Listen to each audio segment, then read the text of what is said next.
ಸಂಕಲ್ಪ ವಾಣಿ ನ್ಯೂಸ್. ರಾಯಚೂರು ಜಿಲ್ಲೆಯಲ್ಲಿ ಏಮ್ಸ್ ಸ್ಥಾಪನೆಗೆ ಒತ್ತಾಯಿಸಿ ಏಮ್ಸ್ ಹೋರಾಟ ಸಮಿತಿ ಮಾನ್ವಿ ವತಿಯಿಂದ ಪ್ರಧಾನಮಂತ್ರಿ ನರೇಂದ್ರ ಮೋದಿ ಅವರಿಗೆ ಮನವಿ ಸಲ್ಲಿಸಲಾಯಿತು. ಪಟ್ಟಣದ ತಹಶೀಲ್ದಾರ್ ಕಾರ್ಯಾಲಯದಲ್ಲಿ ಗ್ರೇಡ್ 2 ತಹಶೀಲ್ದಾರ್ ಅಬ್ದುಲ್ ವಾಹಿದ್ ಅವರ ಮುಖಾಂತರ ಮನವಿ ಸಲ್ಲಿಸಿ ಮಾತನಾಡಿದ ಸಮಿತಿಯ ಸಂಚಾಲಕ ಎಚ್ ಶರ್ಫುದ್ದೀನ್ ಪೋತ್ನಾಳ್, ಸಂವಿಧಾನದ ವಿಧಿ 371(j) ಅಡಿಯಲ್ಲಿ ವಿಶೇಷ ಸ್ಥಾನಮಾನ ಪಡೆದಿರುವ ಕಲ್ಯಾಣ ಕರ್ನಾಟಕ ಭಾಗವು ಆರೋಗ್ಯ ಸೇರಿದಂತೆ ಹಲವು ಕ್ಷೇತ್ರಗಳಲ್ಲಿ ಇನ್ನೂ ಹಿಂದುಳಿದಿದೆ ಎಂದು ತಿಳಿಸಿದರು. ರಾಯಚೂರು ಜಿಲ್ಲೆಯಲ್ಲಿ ಅಪೌಷ್ಟಿಕತೆ, ತಾಯಿ ಮತ್ತು ಶಿಶು ಮರಣ ಪ್ರಮಾಣ ಸೇರಿದಂತೆ ಹಲವು ಆರೋಗ್ಯ ಸಮಸ್ಯೆಗಳು ಕಂಡುಬರುತ್ತಿದ್ದು, ಬಡ ಹಾಗೂ ಗ್ರಾಮೀಣ ಭಾಗದ ಜನರು ಉತ್ತಮ ವೈದ್ಯಕೀಯ ಸೇವೆಗಳಿಗಾಗಿ ದೂರದ ನಗರಗಳಿಗೆ ತೆರಳುವ ಅನಿವಾರ್ಯತೆ ಇದೆ. ಹೀಗಾಗಿ ರಾಯಚೂರಿನಲ್ಲಿ ಅಖಿಲ ಭಾರತ ವೈದ್ಯಕೀಯ ವಿಜ್ಞಾನ ಸಂಸ್ಥೆ ಏಮ್ಸ್ ಸ್ಥಾಪನೆಯಾದರೆ ಈ ಭಾಗದ ಜನರಿಗೆ ಅತ್ಯಾಧುನಿಕ ಆರೋಗ್ಯ ಸೇವೆಗಳು ದೊರೆಯಲಿದ್ದು ಪ್ರಾದೇಶಿಕ ಅಸಮಾನತೆ ನಿವಾರಣೆಗೆ ಸಹಕಾರಿಯಾಗಲಿದೆ ಎಂದು ಹೇಳಿದರು.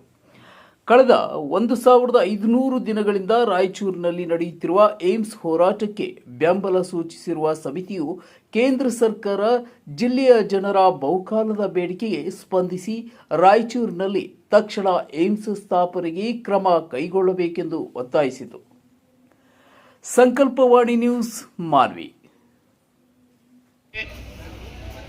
ಸುಮಾರು 1500 ದಿನಗಳಕ್ಕೆ ಇವತ್ತು ರಾಯಚೂರಿನಲ್ಲಿ ಏಮ್ಸ್ ಸಂಸ್ಥೆ ಸ್ಥಾಪನೆ ಮಾಡಬೇಕಂತೇಳಿ ಒತ್ತಾಯಿಸಿ ಇವತ್ತು ರಾಯಚೂರಿನ ಮಹಾತ್ಮ ಗಾಂಧಿ ಕ್ರೀಡಾಂಗಣದ ಮುಂಭಾಗದಲ್ಲಿ ಟೆಂಟ್ ಹಾಕೊಂಡು ಇವತ್ತು ಸತತವಾಗಿ ಪ್ರತಿಭಟನೆ ಮಾಡಿ ಹೋರಾಟ ಮಾಡ್ತಾ ಇದ್ರೆ ಇವತ್ತು ಕೇಂದ್ರ ಸರ್ಕಾರ, ರಾಜ್ಯ ಸರ್ಕಾರಗಳಾಗಿರ್ಬೋದು ಇವತ್ತು ಯಾವುದೇ ಸ್ಪಂದನೆ ಏನಪ್ಪಂದಿಗಿನ ಇಲ್ಲಿಯವರೆಗೂ ನೀಡಿಲ್ಲ.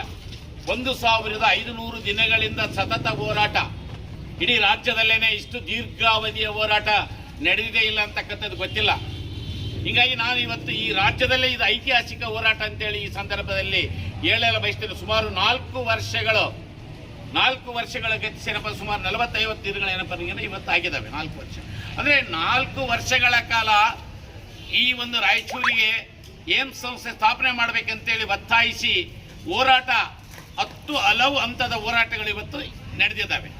ಮನವಿ ಪತ್ರ ಕೊಡ್ತಕ್ಕಂಥದ್ದು, ಎಲ್ಲ ತಾಲೂಕಾ ಕೇಂದ್ರಗಳಲ್ಲಿ ಮನವಿ ಪತ್ರ ಕೊಡ್ತಕ್ಕಂಥದ್ದು ಎಲ್ಲ ಇಡೀ ಜಿಲ್ಲೆ ಬಂದ್ ಮಾಡಿ ಹೋರಾಟ ಏನಪ್ಪನಿಗಿನ ಮಾಡಿದ್ದಾರೆ.